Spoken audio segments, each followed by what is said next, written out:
नमस्कार,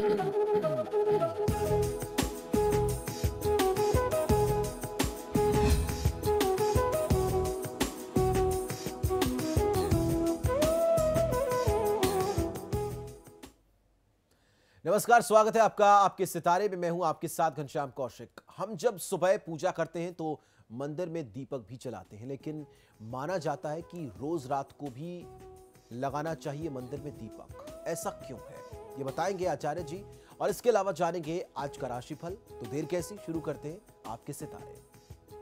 क्या आप जानते हैं क्यों लगाते हैं रात में मंदिर में दीपक? तो जानिए पंडित वैभवनाथ शर्मा से मंदिर में दीपक लगाने का महत्व। तो आपके सितारे में आप अपनी हर परेशानी का हल प्राप्त कर सकते हैं और अपने सवाल पूछ सकते हैं। स्टूडियो में साथ देने के लिए मौजूद हैं विश्वविख्यात ज्योतिषाचार्य और वास्तुशास्त्री पंडित वैभवनाथ शर्मा जी। आचार्य जी, आपका हार्दिक स्वागत है। जी नमस्कार। तो यदि आप भी अपनी कुंडली के ग्रह नक्षत्रों से परेशान हैं या कार्य, व्यापार, परिवार की चिंता कर रही है आपको परेशान, तो आप भी हमें कॉल कर सकते हैं। हमारे नंबर्स लगातार आपकी टीवी स्क्रीन पर फ्लैश किए जा रहे हैं। आप हमें हमारे टोल फ्री नंबर पर भी कॉल कर सकते हैं। आप हमसे सीधी बात कर सकते हैं। हमारा टोल फ्री नंबर है 18001026-303। आप इस नंबर पर मुफ्त में कॉल करें। इसके अलावा आप हमें हमारे लैंडलाइन नंबर्स 012046463332 और 012046463327 पर भी कॉल करके हमसे सीधी बात कर सकते हैं। चलिए सबसे पहले आचार्य जी से जान लेते हैं आज का पंचांग। जी बिल्कुल, आज का पंचांग इस प्रकार है। विक्रम संवत 2071, महीना चल रहा है आषाढ़ का महीना है। तिथि है कृष्ण पक्ष की चतुर्थी तिथि, सोमवार का दिन है। नक्षत्र है उत्तरा आषाढ़ और आज का जो योग बनता है वह है इंद्र योग और करण है बव। और आज जो व्रत और पर्व मना रहे हैं उसे संकष्टी गणेश चतुर्थी के नाम से जानते हैं। चलिए अब जानते हैं 12 राशियों का राशिफल, जिसमें सबसे पहले बात करते हैं मेष राशि वाले जातकों की। उनका आज का दिन कैसा रहने वाला है? मेष राशि वाले जातक लोगों को आज की दिनचर्या में किसी भी व्यक्ति पर बहुत आसानी से विश्वास नहीं करना चाहिए। हो सकता है कोई आपके विश्वास को तोड़ दे, आपके साथ विश्वासघात होने की भी स्थिति दिखाई देती है। तो कोई नया व्यक्ति जो आपके सिस्टम में अभी जुड़ा है, आपके साथ अभी जुड़ा हुआ है, उस व्यक्ति पर आपको तत्काल विश्वास नहीं करना चाहिए। उसके अलावा आज की दिनचर्या आपके लिए आज सामान्य रहने वाली है। कोई बहुत बड़ा लाभ भी नहीं होगा, तो बहुत बड़े नुकसान की भी स्थिति आज नहीं दिखाई देती। आज की दिनचर्या को शुभ बनाने के लिए ओम माईने नमः मंत्र का 108 बार जाप कर लेना आपके लिए सर्वोत्तम होगा। आज किसी भी परिस्थिति में आपको क्रोधित होने से बचना है। चलिए अब जान लेते हैं वृषभ राशि वालों का दिन कैसा रहेगा और दिन को शुभ बनाने के लिए क्या करें और क्या ना करें। वृषभ राशि वाले जातक लोगों के लिए आज की दिनचर्या में आपको कुछ चौंकाने वाले परिणाम मिल सकते हैं। कुछ बड़े सरप्राइजेज आपके सामने आ सकते हैं जो आपके पक्ष में ही रहने वाले हैं। आपके जीवन को ये काफी हद तक शुभता की स्थिति में प्रभावित करने वाले हैं। आज की दिनचर्या में आपको प्रयास ये करना चाहिए कि आप परिवार के सभी लोगों को, अपने कार्यक्षेत्र में सभी लोगों को मिला करके साथ लेकर के चल सकें। अपनी दिनचर्या पर, अपने खान पान पर अधिक से अधिक ध्यान रखने की आवश्यकता है। आज के दिन को शुभ बनाने के लिए आपके लिए सर्वोत्तम होगा कि ओम भक्ति प्रियाय नमः मंत्र का 108 बार जाप आप कर लें। इससे आपको काफी अच्छा लाभ मिल सकता है। किसी की निंदा करने से आपको बचना चाहिए। चलिए अब जान लेते हैं मिथुन राशि वाले जातक अपने दिन को शुभ बनाने के लिए क्या करें। मिथुन राशि वाले जातक लोगों को आज आवश्यकता है कि अपनी दिनचर्या और अपने सारे काम को नियोजित रूप से करें। यदि पूरा काम आप प्लान करके करेंगे तो आपको काम करने में आसानी भी होगी और आपके लाभ में भी वृद्धि होगी, क्योंकि आज की दिनचर्या में ऐसे लक्षण दिखते हैं कि आपकी दिनचर्या बहुत ज्यादा अव्यवस्थित हो जाए, जिसके चलते आप अपने काम को किस तरीके से निष्पादित करना है यही नहीं समझ पाएंगे। तो सबसे पहले आवश्यकता है खुद को ऑर्गेनाइज करने की और अपने काम को एक सही तरीके से पूरा करने की। आज की दिनचर्या में भगवान श्री काल भैरव की पूजा आराधना कर लेना, श्री काल भैरवाष्टकम का पाठ करना आपके लिए सर्वोत्तम होगा। मांसाहार के सेवन से, प्रयोग से आपको बचना चाहिए। चलिए अब जानते हैं कर्क राशि वाले जातकों के सितारे आज क्या कहते हैं। कर्क राशि वाले जातक लोगों के लिए आज की दिनचर्या में आपको अपने खर्च पर बहुत ज़्यादा नियंत्रण रखने की आवश्यकता है। अपने धन के खर्च को आप जब तक कंट्रोल नहीं करेंगे तो आप अपनी आर्थिक समस्या से कभी भी उबर नहीं पाएंगे। और ये सेविंग्स, ये कंट्रोल्स आपके लिए अभी इसलिए ज़रूरी हैं कि जब आप आगे आने वाले समय में कुछ आर्थिक समस्या आए तो जब आप पैसे अभी बचा करके रखेंगे तो उसका आप लाभ ले सकते हैं। आज की दिनचर्या को शुभ बनाने के लिए देवी कवच का पाठ कर लेना आपके लिए सर्वोत्तम होगा। काले रंग के वस्त्रों के प्रयोग से आज की दिनचर्या में आपको बचना चाहिए। चलिए अब जान लेते हैं सिंह राशि वाले अपने दिन को अच्छा व्यतीत करने के लिए क्या करें। सिंह राशि वाले जातक लोगों के लिए आज की दिनचर्या में किसी भी प्रोजेक्ट में, किसी भी योजना में धन निवेश करने से पहले अच्छी तरीके से आपको सोच विचार कर लेना चाहिए, क्योंकि आपको जितना अच्छा ये प्रोजेक्ट लग रहा है, जितने फायदेमंद आपको ये इस काम में आपको फायदे दिखाए जा रहे हैं, जितना फायदेमंद आपको ये काम लगता है उतना है नहीं। और इस कार्य से, इस प्रोजेक्ट से जुड़ी हुई सारी जानकारी आपको अपने स्तर से जुटा लेनी चाहिए, फिर उसके बाद कोई निवेश करना चाहिए तो बहुत ही सोच समझ करके निवेश करें, क्योंकि आज आपको कोई लालच दे सकता है, आपको आज कोई गलत आंकड़े दिखा सकता है कि अगर आप पैसा निवेश कर देंगे तो कुछ समय में इतना लाभ मिल जाएगा, लेकिन ये सारे आंकड़े गलत हो सकते हैं। तो आपको बहुत सोच समझ करके निवेश करने की आवश्यकता है। और ऐसी स्थिति में जब आपको निश्चित तौर पर विवेक से काम लेना है तो विद्या और बुद्धि के देवता भगवान गणेश की आराधना करनी चाहिए। गणपति अथर्वशीर्ष का पाठ करेंगे तो बहुत अच्छा फायदा मिल सकता है। आज की दिनचर्या में किसी भी प्रकार से अपने आत्मविश्वास में आप कमी मत होने दीजिए। चलिए अब जान लेते हैं कन्या राशि वालों का आज का दिन कैसा रहने वाला है। कन्या राशि वाले जातक लोगों के लिए आज की दिनचर्या में आपके अंदर कुछ धैर्य की कमी महसूस हो सकती है। आपको उस कमी को दूर करने की आवश्यकता है। जो भी काम करें बहुत ही धीरज के साथ, बहुत इत्मीनान से, बहुत सोच विचार करके करना चाहिए। और अगर आज की दिनचर्या में आप स्वयं अपने निर्णय लेने में मुश्किल में आप स्वयं को महसूस करते हैं, आपको कठिनाई आती है, तो ऐसी परिस्थिति में जिस भी अनुभवी व्यक्ति से आप सलाह मशवरा करते हैं, कोई बड़ा बुजुर्ग है, कोई आपका बहुत ही विश्वास पात्र व्यक्ति है, उस व्यक्ति के साथ आपको सलाह मशवरा करके ही निर्णय लेना चाहिए। आज की दिनचर्या को शुभ बनाने के लिए श्री दशरथ कृत शनि स्तोत्र का पाठ कर लेना आपके लिए सर्वोत्तम होगा। आज किसी की निंदा करने से स्वयं को बचाइए। तो हमारे साथ कॉलर्स भी जुड़ रहे हैं। पहली कॉलर है हमारे साथ सुनैना, झुंझुनू राजस्थान से। सुनैना, पूछिए अपना सवाल। जी नमस्ते सर। जी नमस्कार, बताइए। जी सर, मेरा सवाल ये है कि मैं मतलब अपने पापा मम्मी के बारे में जानना चाहती हूँ। जी बिल्कुल, बताएं, जन्म विवरण बताइए। जी सर, मेरे पापा का डेट ऑफ बर्थ है 7/11/71। जी। और सर उनका नाम है करण सिंह। जन्म स्थान और जन्म समय का मुझे नहीं पता। जी। तो सर मुझे ये जानना है कि पापा मतलब हमेशा गुस्से में रहते हैं, कोई भी बात कहें मतलब हमेशा क्रोध दिखाते हैं। मम्मी पापा की आपस में नहीं बनती है, काफी टाइम से नहीं बन रही है, मुझसे भी पापा की नहीं बनती है। और वो मतलब कोई भी काम खुद की इच्छा से करते हैं, हमें कोई बताते नहीं है किसी भी मामले में, सिर्फ पता नहीं क्यों सिर्फ खुद की करते हैं। जी बिल्कुल, देखिए, जहाँ तक आपको अपने पिताजी का संपूर्ण जन्म विवरण पूरी तरीके से मालूम नहीं है, तो ऐसी परिस्थिति में हम लोग प्रश्न लग्न का सहारा लेते हैं। प्रश्न लग्न के अनुसार परिस्थितियाँ बहुत विपरीत दिखाई देती हैं। जिस तरीके से आपने बताया, पिताजी के लिए वैसे ही बहुत विपरीत स्थिति है। चंद्रमा की महादशा में मंगल की अंतर्दशा है। और ये जो क्रोधी स्वभाव आपने बताया, इसके बहुत सारे कारण हो सकते हैं। एक तो आपके पिताजी जीवन में शुरू से संघर्ष करते आए हैं, हमेशा वो स्ट्रगल के वातावरण में रहते हैं। मन में आज भी उनकी बहुत सारी चिंताएं होती हैं, और पिता होने के कारण, घर का जिम्मेदार व्यक्ति होने के कारण वो आपको बता नहीं पाते, ये एक बड़ा कारण है। और बहुत सारी योजनाएं भी मन में चलती रहती हैं, जिस कारण से वो आपसे बहुत अच्छे से खुल के मिल नहीं पाते। बहुत सारे अंतर्मुखी होने का एक ये बहुत बड़ा कारण है जो उनकी कुंडली से दिखाई देता है। दूसरा, जिस तरीके से आपने तनाव और वाद विवाद और एक पिताजी के संघर्ष से जुड़ी हुई बात कही है, उसका दूसरा लक्षण ये दिखाई देता है कि जो प्रश्न लग्न बनाया है इसमें गंभीर रूप से पितृदोष दिखाई दे रहा है। इससे पता चलता है कि आपका पूरा परिवार जो है पितृदोष से पीड़ित है। यदि इसका निदान कर लिया जाए तो पिताजी जितनी भी मेहनत करते हैं उसका उनको लाभ मिलेगा, और जब निश्चित तौर पर उनको फायदा होने लगेगा तो मानसिक तनाव और दबाव की स्थिति से वो उबर जाएंगे। तो आप लोगों के साथ भी जो व्यवहार है, जो संबंध है, वो जल्द ही ठीक हो जाएगा। इस बीच एक और कॉलर हमारे साथ है, गुड़िया हैं उधम सिंह नगर से। गुड़िया, पूछिए अपना सवाल। जी पंडित जी नमस्ते। जी नमस्कार, बताइए। ये पंडित जी, मैं अपने बेटे के बारे में जानना चाहती हूँ। जी, बिल्कुल। डेट ऑफ बर्थ है 27 जनवरी 2008 जी और दिन है संडे और समय है 2:45 के दोपहर। जी जी, देखिए आपकी संतान की जन्म पत्रिका में चंद्रमा की महादशा में केतु की अंतर्दशा चल रही है। वर्तमान समय में इसे स्वास्थ्य संबंधी कुछ समस्याएं हो सकती हैं। इसके स्वास्थ्य का आपको बहुत ज़्यादा ध्यान रखना चाहिए। इस समय में ये नाना प्रकार की बीमारियों से, स्किन इन्फेक्शन से, एलर्जी से परेशान हो सकता है।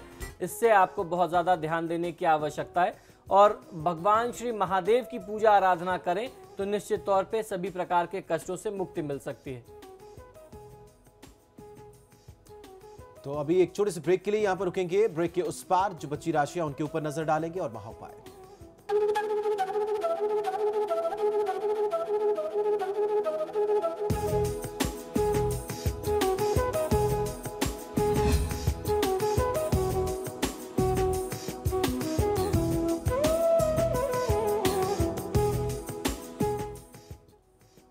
ब्रेक के बाद स्वागत है आपका। अब बची राशियों के ऊपर नजर डालते हैं और बात करते हैं तुला राशि की। तुला राशि वाले जातकों का आज का दिन कैसा रहने वाला है, अपने दिन को शुभ बनाने के लिए वो क्या करें और क्या ना करें। तुला राशि वाले जातक लोगों के लिए आज आवश्यकता है कि आप अपने कार्य को संगठित करें। सबसे पहले आपके लिए आज प्राथमिकता यही है क्योंकि आपका कार्य, आपकी दिनचर्या बहुत ज्यादा अस्त व्यस्त है। आपके पास जिम्मेदारियां भी बहुत बड़ी हैं, काम भी बहुत अच्छे हैं, लेकिन वह असंगठित होने की वजह से आप उनका कोई फायदा नहीं उठा पा रहे हैं। आज कोई बहुत करीबी व्यक्ति आपसे मदद मांगने आ सकता है, आपको उनकी सहायता अवश्य करनी चाहिए। और आज जब आप अपने काम को ऑर्गेनाइज तौर पर करेंगे तो निश्चित तौर पर आप पाएंगे कि आप पहले से कहीं ज्यादा लाभ लेकर के आज वापस घर जा सकते हैं। आज की दिनचर्या को शुभ बनाने के लिए श्री वाल्मीकि जी द्वारा रचित श्री गणेश जी के स्तवन का पाठ कर लेना आपके लिए सर्वोत्तम होगा। आज किसी वाद विवाद में, लड़ाई झगड़े में पड़ने से बचना चाहिए। चलिए अब जान लेते हैं वृश्चिक राशि वाले जातकों की राशि आज क्या कह रही है। वृश्चिक राशि वाले जातक लोगों के लिए आपके ज्ञान से आज सब प्रभावित हो सकते हैं, इसलिए जितना हो सके आपको अपने विचार, अपने ज्ञान, अपनी जानकारी, जो आपके नए आइडियाज हैं वो दूसरों के साथ बांटना चाहिए। आप उन विचारों को जितना बांटेंगे उतना आपकी टीम को फायदा मिलेगा, उतना आपको अपने स्तर पर, व्यक्तिगत स्तर पर फायदा मिल सकता है, क्योंकि आपके जो टीम के लोग हैं आपके विचार से प्रभावित होकर के वो उस तरीके के कृत्य करेंगे जिससे आपको लाभ मिलेगा। आज की दिनचर्या को शुभ बनाने के लिए श्री चंडी कवच का पाठ कर लेना आपके लिए सर्वोत्तम है। आज आपके परिवार में, कुटुंब में भाई बंधु के साथ वाद विवाद, लड़ाई झगड़े की स्थिति दिखाई देती है, इससे आपको बचना चाहिए। अब जान लेते हैं धनु राशि वाले जातकों की राशि आज क्या कहती है। आज के दिन को शुभ बनाने के लिए वो क्या करें और क्या ना करें। धनुराशि वाले जातक लोगों के लिए, खासतौर पर नौकरी पेशा लोगों के लिए आज कोई बहुत अच्छे जॉब की ऑफर आपको मिल सकती है, लेकिन इससे आप थोड़ा सा कंफ्यूज भी हो सकते हैं। आपको निर्णय लेने में असुविधा होगी, आप ये निर्णय नहीं कर पाएंगे कि आपको ये नया जॉब स्वीकार करना चाहिए, जिस जॉब में है वह कंटिन्यू करना चाहिए। तो ऐसी स्थिति में आपको अपने विवेक से निर्णय लेना है। आप अपना भला बुरा खुद से सोच सकते हैं, तो बहुत सोच समझ करके निर्णय करें। और दैवीय कृपा से भी आप कुछ आप उनसे भी सहारा मांग सकते हैं। भगवान श्री कृष्ण की पूजा आराधना कर लेना आपके लिए सर्वोत्तम होगा। श्री कृष्ण सहस्रनाम स्तोत्रम का पाठ करेंगे तो भगवान श्री कृष्ण की कृपा से निर्णय लेने की जो आपकी क्षमता है, जो असुविधा आपको हो रही है, उसमें वृद्धि होगी, आपकी क्षमता बढ़ेगी, तो आप अपने पक्ष में अच्छा निर्णय ले सकते हैं। साथ ही साथ आपको आज ध्यान ये भी रखना है कि जब आप वाहन का प्रयोग करते हैं तो बहुत तेज गति में वाहन का प्रयोग न करें। अब जान लेते हैं मकर राशि वालों की राशि आज क्या कहती है। आज के दिन को वो शुभ बनाने के लिए क्या करें क्या ना करें। मकर राशि वाले जातक लोगों के लिए आज आत्मसंयम बना करके रखना चाहिए, वरना बनता हुआ काम भी बिगड़ सकता है। अपने मन को आज नियंत्रित करने का प्रयास करना चाहिए, क्योंकि आज ऐसी परिस्थिति आ सकती है जहां आपको काफी गुस्सा, काफी क्रोध की स्थिति का सामना करना पड़ेगा। तो आज अपने गुस्से को, अपनी उत्तेजना को आप अपनी सूझबूझ से नियंत्रित करें, यही आपके हित में है। श्री गोपाल सहस्रनाम स्तोत्रम का पाठ कर लेना आपके लिए सर्वोत्तम हो सकता है। आज ऐसा कोई भी व्यवहार नहीं करना चाहिए जिससे बड़े बुजुर्गों के दिल को, उनकी भावनाओं को ठेस पहुंचे। अब जान लेते हैं कुंभ राशि वालों का आज का दिन कैसा रहने वाला है, क्या कहते हैं उनके आज के सितारे। कुंभ राशि वाले जातक लोगों के लिए आज जितना हो सके उतना अपने आसपास के लोगों से सीखने का प्रयास करना चाहिए। मनुष्य कभी भी पूरा नहीं होता, इस बात को आपको हमेशा ध्यान रखना है। जिससे जितना भी सीखने को मिले उतना आपको सीखते रहना चाहिए, अपने ज्ञान का विस्तार करते रहना चाहिए, खुद को अपडेट करते रहना चाहिए। किसी भी प्रकार के लड़ाई झगड़े में पढ़ करके, वाद विवाद में पढ़ करके अपने बहुमूल्य समय को आप नष्ट ना करें। आज की दिनचर्या को शुभ बनाने के लिए भगवान श्री कृष्ण की पूजा आराधना कर लेना आपके लिए सर्वोत्तम होगा। आपको भी श्री कृष्ण सहस्त्रनाम स्तोत्रम का पाठ करना चाहिए और अपनी वाणी पर नियंत्रण रखना आपके लिए सबसे ज्यादा अनिवार्य है। जब भी बोलें सोच समझ करके, नपा तुला बोलें। बिना सोचे समझे बात करने से कुछ मतभेद की स्थिति, कुछ विवाद की स्थिति आ सकती है। अब जान लेते हैं मीन राशि वाले आज क्या करें और क्या ना करें और कैसी है उनके सितारों की चाल। मीन राशि वाले जातक लोगों के लिए कोई नया कार्य आरंभ करने के लिए आज का दिन आपके पक्ष में बहुत अच्छा बनता दिखाई देता है। आज आपको कोई नया पार्टनर भी मिल सकता है। ऐसी स्थिति में आपको बहुत चिंता नहीं करनी चाहिए, बहुत घबराना नहीं चाहिए। उस नए पार्टनर के साथ, उस नए साथी के साथ सभी नियम व शर्तें सब पहले से तय कर लें, एक एग्रीमेंट बना लें, उसके साथ फिर आप अपना काम शुरू कर सकते हैं। आज के दिन का पूरा लाभ लेने के लिए संतान गोपाल स्तोत्र का पाठ कर लेना चाहिए। पार्टनर से झगड़ा या वाद विवाद न बढ़ाएं। चलिए अब जानते हैं क्या है आज का महा उपाय।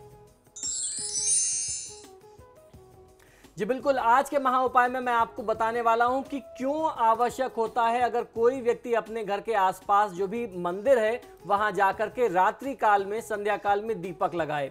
ये बहुत ज्यादा महत्व रखता है। इसका बहुत अच्छा लाभ भी जीवन में देखा गया है। जो व्यक्ति ऐसे नियम बनाते हैं कि संध्या काल में घर के आसपास किसी भी मंदिर में जाकर के वहां दीपक लगा करके आते हैं। अक्सर लोग ये पूछते हैं कि दीपक घी का लगाना ज्यादा शुभ होता है या तेल का लगाना शुभ होता है। आप अपने सामर्थ्य अनुसार जैसा भी नियम और जैसा भी संकल्प बना लें, उससे आपको फायदा मिलता है। किस पदार्थ से आप दीपक जला रहे हैं ये आवश्यक नहीं है, आप दीपक जला रहे हैं नियम से, ये ज्यादा आवश्यक होता है। वेदों और पुराणों के अनुसार इस सृष्टि का निर्माण भगवान शिव की इच्छा मात्र से ही हुआ था। अतः इनकी भक्ति करने वाले व्यक्ति को संसार की समस्त वस्तुएं बहुत आसानी से प्राप्त हो जाती हैं। शिव जी अपने भक्तों की समस्त मनोकामनाएं पल भर में ही पूरी कर देते हैं। नियमित रूप से शिवलिंग का पूजन करने वाले व्यक्ति के जीवन में दुख कम ही महसूस किए जाते हैं या उनके जीवन में समस्याएं कम ही आती हैं। जो भी व्यक्ति महाकाल का, महादेव का भक्त होता है, महादेव अपने भक्तों पर समस्या आने ही नहीं देते, उसके ऊपर से ही उठा लेते हैं। शिव जी के पूजन से श्रद्धालुओं की धन संबंधी समस्याएं या परिवार में, जीवन में जिस भी प्रकार की समस्याएं, कष्ट होते हैं, वाद विवाद होते हैं, वह दूर होते हुए देखे गए हैं। हम लोगों ने प्रत्यक्ष अपने जीवन में देखा है। हमारे सामने ऐसे बहुत सारे उदाहरण हैं कि कोई व्यक्ति बहुत ही निर्धन था, बहुत ही गरीब था, बड़ी निष्ठा से उस व्यक्ति ने और उसके परिवार ने महादेव शिव की सेवा आराधना की और इसी जीवन काल में वह सर्वसंपन्न होकर के इस मृत्यु लोक से वापस गया। शास्त्रों में एक सटीक उपाय बताया गया है जिसे नियमित रूप से अपनाने वाले व्यक्ति को अपार धन संपत्ति की प्राप्ति होती है। इस उपाय के संबंध में शिव पुराण में एक कथा भी दी गई है। कथा के अनुसार अति प्राचीन काल में गुणानिधि नामक व्यक्ति बहुत ही गरीब हुआ करता था और वह भोजन की खोज में लगा हुआ था। एक बार इसी क्रम में रात हो गई और वह शिव मंदिर में जाकर के उसको वहां स्थान लेना पड़ा। वहीं वो पहुंच गया। गुणनिधि ने सोचा कि उसे रात्रि विश्राम इसी मंदिर में कर लेना चाहिए। रात के समय में वहां अत्यधिक अंधेरा हो गया था। इस अंधकार को दूर करने के लिए उसने शिव मंदिर में अपने वस्त्रों को जला करके उजाला किया, यानी कहते हैं कि अपने वस्त्रों से उसने दीपक जलाए थे। रात्रि के समय भगवान शिव के समक्ष प्रकाश करने के फलस्वरूप उस व्यक्ति को अगले जन्म में देवताओं के कोषाध्यक्ष कुबेर देवता होने का पद प्राप्त हुआ। इस कथा के अनुसार ही शाम के समय शिव मंदिर में दीपक लगाने वाले व्यक्ति को अपार धन संपत्ति एवं ऐश्वर्य की प्राप्ति होती है। अतः नियमित रूप से संध्या काल के समय में या रात के समय में, रात्रिकालीन समय में किसी भी निर्जन स्थान पर यदि कोई शिवलिंग मिल जाए या घर के आसपास कोई शिव मंदिर हो तो ऐसी स्थिति में ऐसे स्थान पर महादेव के समक्ष दीपक अवश्य लगाना चाहिए। ये बहुत माना हुआ उपाय है। अगर आप रोज नहीं कर सकते तो महादेव के से जुड़ी हुई जो प्रिय तिथियां हैं, खासतौर पर जो मास की शिवरात्रि आती है, महीने की जो एक शिवरात्रि आती है, महीने का जो प्रदोष होता है, आप उसमें कर सकते हैं, या फिर आप सोमवार के सोमवार इस नियम को कर सकते हैं। जिस व्यक्ति से संभव हो जाए वह सोमवार, प्रदोष और महाशिवरात्रि में कर सकता है। और अगर कोई किसी के घर के आसपास बहुत ज़्यादा आसान है जाकर के वहाँ दीपक लगा करके आना, तो निश्चित तौर पर आप रोज इस क्रिया को कर सकते हैं और आप इसके चमत्कार अपने जीवन में देख सकते हैं। किसी भी मंदिर में जाकर के दीपक लगाने का उससे ज़्यादा लाभ मिलता है यदि आप महादेव शिव के मंदिर में उनके स्थान पर दीपक जलाते हैं। मैंने जिस तरीके से बताया, दीपक किस पदार्थ का हो ये बहुत आवश्यक नहीं है कि आप देसी घी का दीपक जला रहे हैं या सरसों के तेल का दीपक जला रहे हैं। आप दीपक जला रहे हैं ये कहीं ज़्यादा आवश्यक है। हमारे साथ एक कॉलर जुड़े हैं, अशोक। अशोक, पूछिए अपना सवाल। हेलो जी अशोक जी, पूछिए। भैया, मैं सुनील बोल रहा हूँ आगरा से। भैया सुनील जी, सुनील जी बोलिए। मेरा भैया भाई है जिसका नाम सुरेश है जी। उसकी उम्र है 5 तारीख 3रा महीना 1981 जी। और जन्म है सुबह 8 बजे का जी। उसकी शादी में दिक्कत आती है और कहीं भी बात चलती है तो पूरी सही नहीं हो पाती है। और दूसरा ये कि वो किसी से बात करता है तो उसके ऊपर कोई यकीन नहीं करता है। जी बिल्कुल। गुरुजी कृपया करके ये बताएं कि उसकी कुंडली में कोई दोष तो नहीं है। जी बिल्कुल। देखिए, इस जातक के विवाह में जहाँ तक बाधा की बात है तो इनके विवाह की बाधा बहुत जल्दी ही दूर होने वाली है। आपको छोटा सा प्रयास कर लेना चाहिए। शनि के वैदिक मंत्रों का जाप करा लें, इससे आपको बहुत अच्छा लाभ मिलेगा। इससे इनके जीवन में जितनी भी समस्याएं हैं वो भी दूर हो जाएंगी और जहाँ तक इनके विवाह की आपने बात कही वह समस्या भी दूर हो जाएगी। और उसके साथ साथ इनकी बातों पे जिस तरीके से आपने कहा कि लोग विश्वास नहीं करते, तो जो अविश्वास की स्थिति इनके लिए बनी हुई है वह भी समाप्त हो जाएगी। इनके जीवन में सबसे ज़्यादा महत्वपूर्ण वर्तमान समय में भगवान श्री विष्णु और हनुमान जी की पूजा आराधना करना चाहिए इनको, ये सबसे महत्वपूर्ण है इनके लिए। और अपने सामर्थ्य अनुसार शनिदेव की शांति आप करा लेते हैं तो निश्चित तौर पर इनको जीवन में बहुत अच्छी सफलता मिल सकती है। कुंडली में और किसी भी प्रकार का दोष नहीं है, बस एक सप्तम भाव में शनि की जो स्थिति है वह बहुत ज़्यादा इनके लिए विध्वंसक बनी हुई है। हमारे साथ एक और कॉलर नारायण जुड़ चुके हैं। नारायण जी, पूछिए।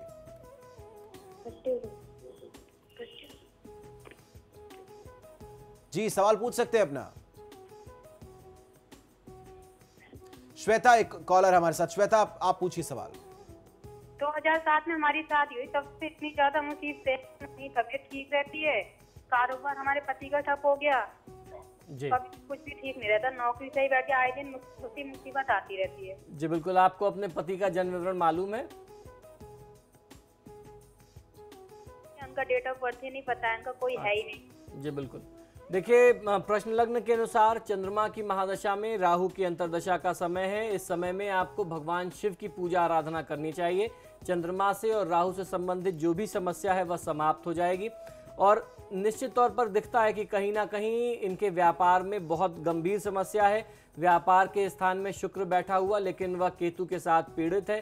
तो ऐसी परिस्थिति में आपको और आपके पतिदेव दोनों को भगवान शिव की ज़्यादा से ज़्यादा पूजा आराधना करनी चाहिए।